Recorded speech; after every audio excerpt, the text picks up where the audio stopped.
Hi everyone, I hope you're doing very well. So this video tutorial covers the basic concept of demand and supply. Remember, these are very short videos. You really have to read the book for in-depth knowledge of the course. So this graph depicts demand curve. At vertical axis, you notice there are prices listed, and on horizontal axis, you have quantity demanded. So you read the graph from left to right. That makes the demand curve a downward sloping curve. It's a downward sloping curve due to several reasons, like there is substitution effect, there is income effect, there is diminishing law of marginal utility.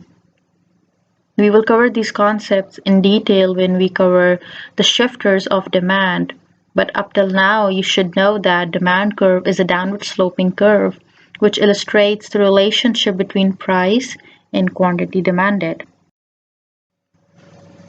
While talking about demand, it's very important to understand the law of demand. Law of demand says that there is an inverse relationship between price and quantity demanded, or you can say even a negative relationship. So it means that the signs of variables move in opposite direction. For example, when price increases, quantity demanded would decrease. And if price decreases, quantity demanded would increase. So let's understand this concept via market of X. So you have a demand schedule listed on the right hand side and you have the graph on the left hand side. If you plot the demand schedule, you actually have this graph which you see. Anyway, so if you notice at price 5, the quantity demanded is 70. And if the price increases from 5 to let's say 15, what do you see? You see that quantity demanded has decreased from 70 to 40. Why? Because a higher price induces us consumers, buyers to buy less. Why? Because it's expensive. But a lower price is an incentive for buyers to buy more because it's cheaper, it's affordable. So that's how law of demand works. So here we have a supply curve. Supply curve is an upward sloping curve. It's upward sloping due to the concept of marginal cost, as in you require a higher price to cover a higher marginal cost, but you will understand this concept when we actually cover different types of cost and cover the numericals. So up till now, you should understand what is the supply curve. It's an upward sloping curve. It depicts the relationship of price and quantity supplied. Remember, whenever we talk about supply, our focus switches from consumers, buyers, to the producers, the firms, the suppliers. As we talk about supply, it's very crucial to understand the law of supply. According to law of supply, prices and quantity supplied, they move in similar directions, as in they are directly proportional to each other, or you can even say that they have a positive relationship with each other. So in simpler words, the signs or variables move in similar directions. So to understand that, let's look at the market of apples. So you have a supply schedule. If you plot the supply schedule, you get this graph of supply. Anyways, so the dots on the supply curve depicts different combinations. For instance, if price moves from 5 to 10 or rises from 15 to 20, you would reach at a different combination with different quantity supplied. So looking at the graph at price 5, quantity supplied is 10. But due to some reason, if price rises to let's say 25, you would move from that combination to another combination with a higher price, which is 25, and 80 is quantity supplied. In simpler words, it means that a lot of suppliers are able and willing to provide the commodity. So it has a lot to do with incentives A higher price acts as an incentive for producers to expand their production, thus supply more. But if the price is low, it means that they would be getting less revenue for every unit they sell. So they would decrease their production. That's the law of supply. Higher price means higher quantity supplied. Less price means low quantity supplied. So this is a market equilibrium graph. In this graph, we actually plot the demand and supply on one graph. You see the downward sloping demand curve and the upward sloping supply curve. And the point, this orange dot, where the supply intersects the demand, this point is known as market equilibrium point. Remember, there is a specific price at which demand is equal to supply. At price 15, we see that there is a market equilibrium point, which means that there is no gap between demand and supply. In simpler words, there is no shortage and there is no surplus. Market equilibrium is usually regarded as a very efficient point because we believe that markets were efficient in allocating the resources. There was no wastage, there was no overproduction. And as free market economists, we believe that demand and supply, these are two invisible hands which guides the market economy towards market equilibrium, and price is the triggering variable. But the question is, what happens to market equilibrium when there is a fluctuation in price level? So you would notice that the equilibrium would be distorted.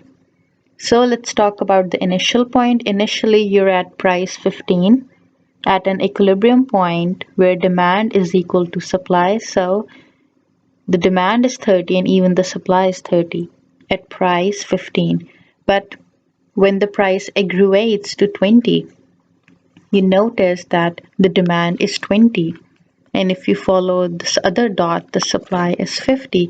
So demand is less than supply. There will be an overproduction, which lead towards a surplus.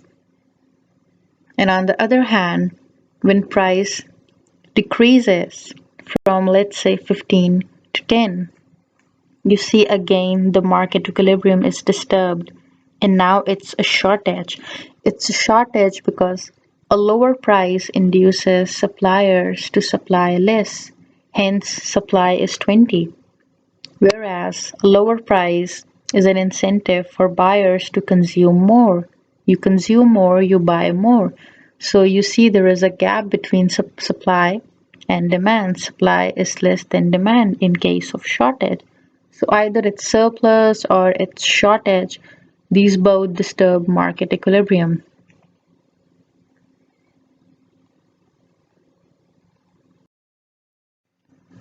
So I have a question for you. What happens to demand of a product when price decreases? Nothing. The demand stays same, only quantity demanded changes. So in this case, price is decreasing. So quantity demanded would increase because it's cheaper for us. So we would buy more. Remember, a change in price will never change demand. It will only change quantity demanded. But then what are the factors which causes the demand curve to change? When we say demand curve it's changing, it's actually the whole curve is shifting towards right or left. So your demand increases or decreases due to these five determinants.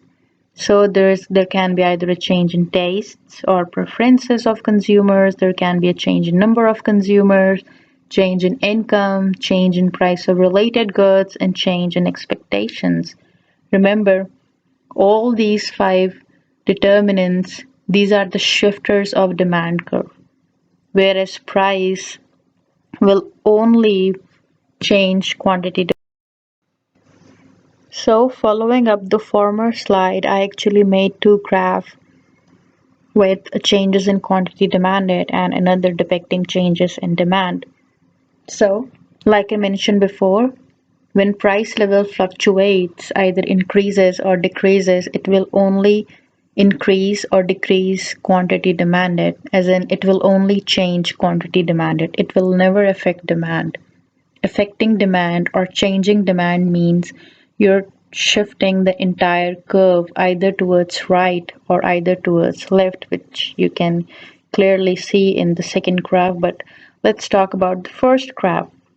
So at price 25, you're at combination A with quantity demanded is around 20, but due to some reason the price is decreasing to 20. So at price 20, you're at a new combination. You're moving from combination A to B with more consumers willing and able to buy your commodity. So if at combination A there were around 20 consumers, at combination B there are around 40 consumers. That's because of the law of demand. Less price means more consumers are willing to buy the commodity. But whereas, due to some reasons, let's say if there is an immigration in a country, so it means that there is an increase in number of consumers, and when number of consumer increases, demand increases. In this scenario, the demand curve will shift towards right if you follow up with the second graph. So the determinants which I have mentioned in the previous slides, they would change the demand curve, as in either increase or decrease the curve. But price would never change the demand curve. Price will only affect the quantity demanded. And when quantity demanded is affected, there is movement along the demand curve. So the dots, the combination you notice on demand curve, this you can say is regarded here as moving from combination A to B to C, depending upon whether there is a rise or a decrease in price. So the concept is quite similar regarding prices and changes in quantity supplied. And if there is a change in any of the determinants, then the supply curve would change as in either shift right or left depending upon the situation. So on the first graph, you notice that at price 15, there are around 40 suppliers able and willing to provide you with the commodity.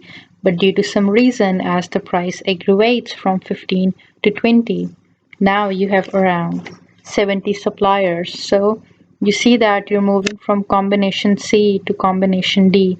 This movement along the curve refers to changes in quantity supplied. Remember, price will always change quantity supplied, they would never change the supply. Whereas on another graph, you see that there is a shift on entire supply curve, and that is due to a change in any of the determinants. Let's suppose there is an increase in number of suppliers. So more suppliers mean that more supply. So when supply increases, supply curve shifts toward right. But in case if there are less suppliers, so the supply curve would move towards left. So changes in supply would only be because of the determinants of supply, and price will only switch the combination on the same supply curve. So that's all for this tutorial, and we will cover the shifters in the next video.